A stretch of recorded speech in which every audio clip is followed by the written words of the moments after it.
क्या आपने कभी ये जैपनीज़ लॉन्ग फ्राइज़ खाए हैं? नहीं खाए तो बना लें, ये बहुत ही ज़बरदस्त बनते हैं। मेरी रेसिपी से एक मरतबा ज़रूर ट्राई करें, आप लोगों को बहुत पसंद आएगी। अस्सलाम वालेकुम। तो कैसे हैं आप सब?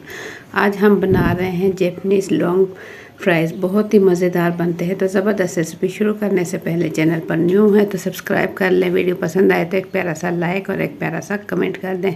तो झटपट से ये मज़ेदार और जायकेदार रेसिपी शुरू करते हैं। बिस्मिल्लाहिर्रहमानिर्रहीम।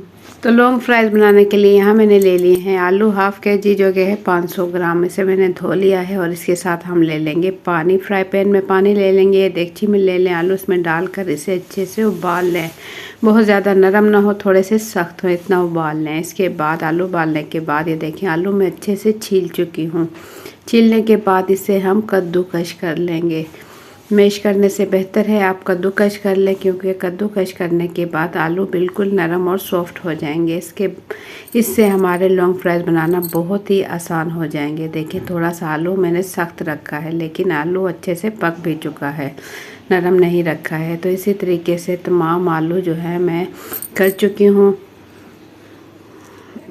तमाम आलू कद्दूकश करने के बाद इसके अंदर हम कुछ मसाले शामिल करेंगे। पिसी हुई काली मिर्च इसमें शामिल कर देंगे, 1 चाय का चम्मच, और नमक भी इसमें शामिल कर देंगे, आधा चाय का चम्मच।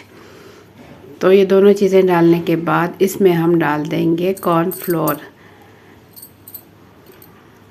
कॉर्नफ्लोर से इसका बहुत ही ज़बरदस्त लॉन्ग फ्राइज़ तैयार होंगे। तकरीबन 3 से 4 खाने के चम्मच हम इसमें डाल देंगे कॉर्नफ्लोर, और इसके बाद इसका हम आटा गूंद लेंगे। इसमें पानी का इस्तेमाल बिल्कुल भी नहीं करेंगे, क्योंकि आलू के अंदर जो अपना ही इसका पानी होता है, इसी पानी के अंदर ये अच्छे से गूंद जाएगा। पानी का इस्तेमाल हम बिल्कुल भी नहीं करेंगे और इसे इस तरीके से गूंद लेंगे जैसे कि आटा गूंदा जाता है।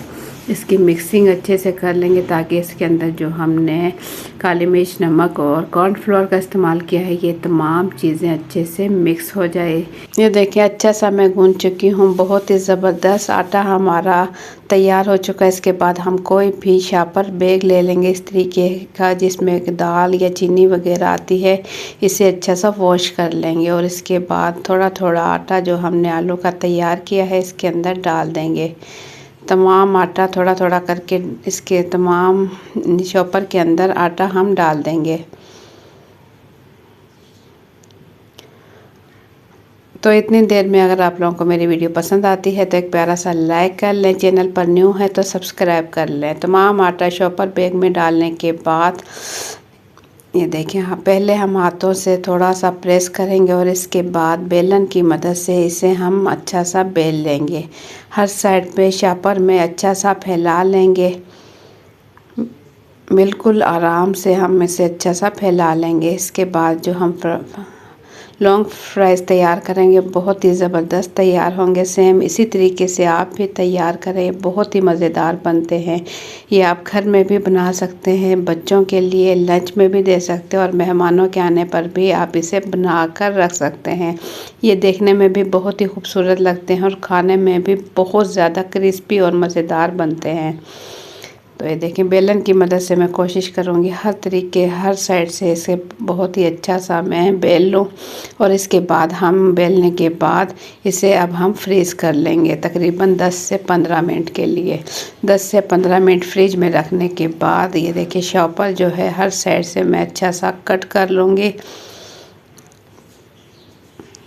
अगर आपको के पास कोई ऐसा शापर नहीं है तो आप रैपिंग बैग भी ले सकते हैं, उसमें भी आप इस तरीके से आलू का जो है ये मिक्सचर हमने तैयार किया था इसके अंदर आप रख कर फ्रीज़ कर सकते हैं।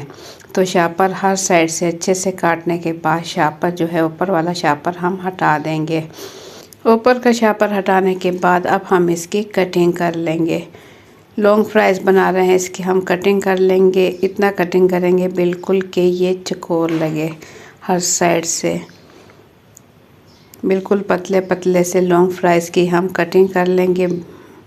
या तो आप छुरी जो भी आपके पास है उसी के साथ आप इसकी कटिंग कर सकते हैं, लाजमी नहीं कि इसके लिए आप तेज़ छुरी लें।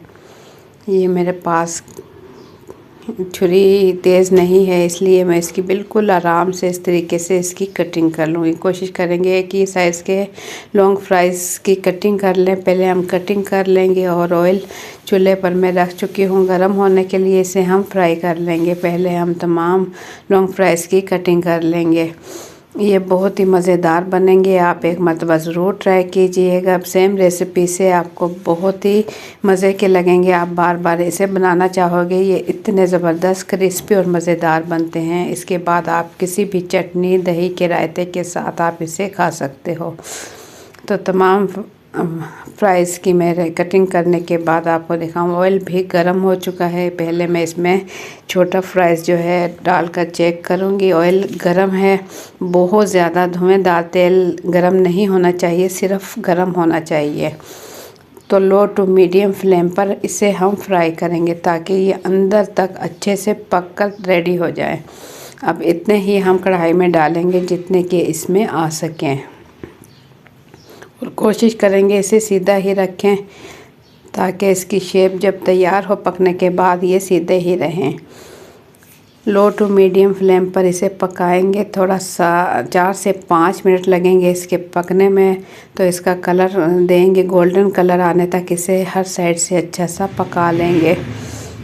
ये लॉन्ग फ्राइज़ आप बना सकते हैं, किसी भी वीकेंड वगैरह पर भी बना सकते हैं, या मेहमान की दावत वगैरह में भी आप इसे बना कर रख सकते हैं। ये बिल्कुल क्रंची और मज़ेदार बनते हैं। ये देखिए, एक साइड से इसका प्यारा सा जैसे ही कलर आने लगे तो हम इसकी साइड चेंज कर देंगे, और पकने के बाद ये खुद ब खुद ऊपर आने लगेगा। तो बस ऊपर आने लगे तो हम इसकी साइड चेंज कर देंगे।